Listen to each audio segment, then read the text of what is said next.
Much. तो sir आप इस बिनागुड़ी माल गोदाम में आए हैं, तो आपका आने का उद्देश्य क्या है?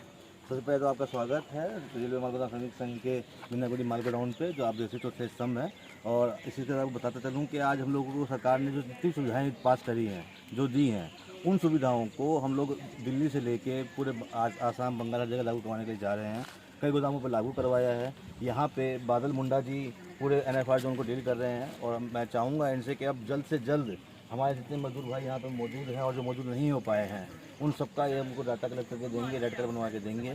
अभी जो प्रोग्राम हुआ था डिस्कस किया था हम लोगों ने, तो हम लोग इन मजदूरों तक इनका जो हक और अधिकार है जल्द से जल्द पहुंचा सके, जिसमें हम चाहते हैं कि रेलवे की ID इन लोगों तक जल्द से जल्द, इतनी जल्दी पहुंचे कि जिसका सपना हमारे महामंत्री जी ने देखा था, हम लोगों ने देखा था, वो सपना पूरा हो सके। इसके लिए हम बादल मुंडा जी को यहाँ कार्यभार दे रहा हूँ और चाहूँगा कि ये अपने कार्यभार को जल्द अच्छी तरीके से, सही से, जल्द से जल्द पूरा करें। बादल जी बहुत लंबे टाइम से काम कर रहे हैं ऑलरेडी, है ना। सर को पता ही है, मगर सर का कंटिन्यू बहुत कम आना पाता है। मैं कंटिन्यू यहाँ पे रहता हूँ, तो जितने भी लोग हैं या जो बादल जी हैं, बहुत लंबे टाइम से यहाँ पे कंटिन्यू काम करना, चाहे जो भी रिस्पॉन्सिबिलिटी था वही संभालते हैं।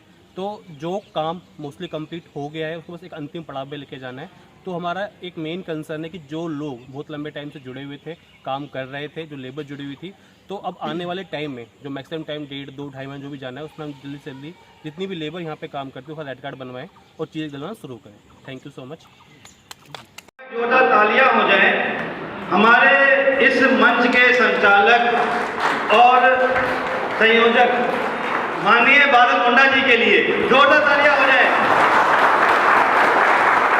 क्योंकि अपने लिए तो हर कोई जीता है। धन्य है वो माँ बाप जिन्होंने इन जैसे संतान को पैदा किया है, क्योंकि हर कोई अपने लिए जी रहा है। आप भी, ये भी, वो भी, मैं भी, हर कोई अपने लिए जीता है। कुछ कोई लोग ही आते हैं इस दुनिया में जो दूसरों के लिए जीते हैं, दूसरों को पारिवारिक खुशहाली देने के लिए जीते हैं और चाहते हैं कि दूसरों को घर का जो दिया है वो हमेशा जलता रहे, रोशन रहे। तो बादल मुंडा जी उन्हीं में से एक हैं। और हमारे इनके साथी जिनका नाम लिए मैंने, इनके लिए भी जोरदार तालियां हो जाए, क्योंकि ये लोग थे तब तो आप लोग हैं। उसके बाद बात करूं मैं अपने संगठन की, तो रेलवे माल गोदाम श्रमिक संघ के आप लोग वीर सिपाही हैं कह सकते हैं, क्योंकि कोरोना के वक्त में, कोरोना के टाइम में जो हमारा देश पूरा सोया हुआ था, घर में कैद हो रखा था, उस टाइम आप लोग ही थे जो मेडिकल की सप्लाई कर रहे थे, अनाज की सप्लाई कर रहे थे। तो एक जोरदार ताली आप अपने लिए बजाइए, क्योंकि आप लोग हैं तो हिंदुस्तान जिंदा है। रेलवे माल गोदाम श्रमिक संघ जिंदाबाद। आगे बात करूं अपने संगठन की कि संगठन ने क्या किया, क्या नहीं किया। संगठन रेलवे माल गोदाम श्रमिक संघ जब बना था तो एक ही सपना था हमारे राष्ट्रीय महामंत्री जी का, अपने कैबिनेट का, कि हर एक वर्कर जो यहाँ पे काम करते हैं उनके हाथों की रेखाएं मिट गई हैं।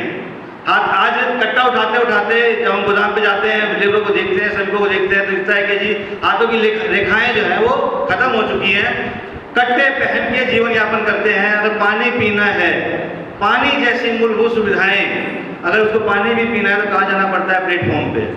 TT साहब आते हैं, उठा के ले जाते हैं, चलिए भैया प्लेटफॉर्म टिकट नहीं लिया आपने, आप क्या है यहाँ पे काम नहीं करते। तो हम लोगों की सबसे बड़ी दुविधा ये थी कि हमारे वर्करों को सबसे पहले तो मूलभूत सुविधाएं मुहैया करवानी थी।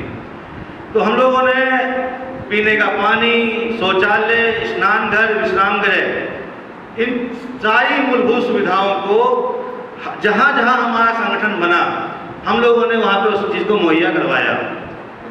इसके बाद मुद्दा ये था कि हम लोग काम करते हैं रेलवे में और रेलवे के लिए काम करते हैं। ऐसे ही है ना, कहीं बाहर तो काम नहीं करते, प्लेटफॉर्म पे काम कर रहे हैं हम लोग। तो रेलवे की ID हमको मिलनी चाहिए, नहीं मिलनी चाहिए? तो तेज बोलो तो सुनाई देगी रेल भवन तक, यहाँ तक तो मेरी तो आवाज़ नहीं आ रही है। मिलनी चाहिए, नहीं मिलनी चाहिए? हम लोगों का मेन मुद्दा यही था कि हम लोगों को भी जब काम रेलवे में कर रहे हैं तो रेल की ID मिलनी चाहिए, वर्दी मिलनी चाहिए, पास मिलना चाहिए और सरकारी फैसिलिटी सारी की सारी मिलनी चाहिए।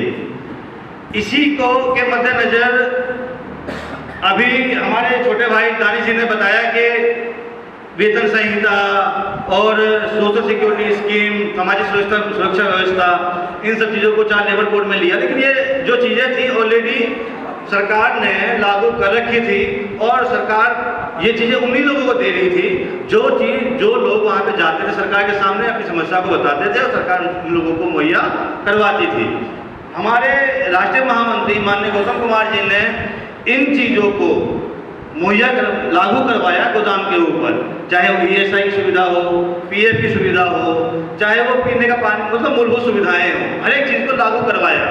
उसके बाद क्या होता है, 44 कानूनों को संशोधित करके 2019 में 4 लेबर कोड बनाए गए थे। जब 4 लेबर कोड बने हैं तो इन सभी, क्योंकि अभी भी सुधार की गुंजाइश बहुत थी, गुंजाइश जैसे हमारे किसी भी संगठन के सिपाही का, हमारे श्रमिक की मृत्यु हो जाती है, तो अभी आप लोगों ने देखा होगा, हमारा एक प्रोग्राम हुआ सकपुर बस्ती में, तो सकपुर बस्ती में क्या हुआ कि एक श्रमिक का माल गोदाम पे माल उतारते हुए उसकी मृत्यु हो गई। सरकार के पास जब हम जाते हैं तो बोलते हैं जी हमारे गोदाम पे उन्होंने काम नहीं। निष्पक्ष, निर्भय और सत्य बताते हैं। हम आपके लिए ऐसी खबरें लाते हैं। KKN न्यूज़ समाज को आईना दिखाते हैं।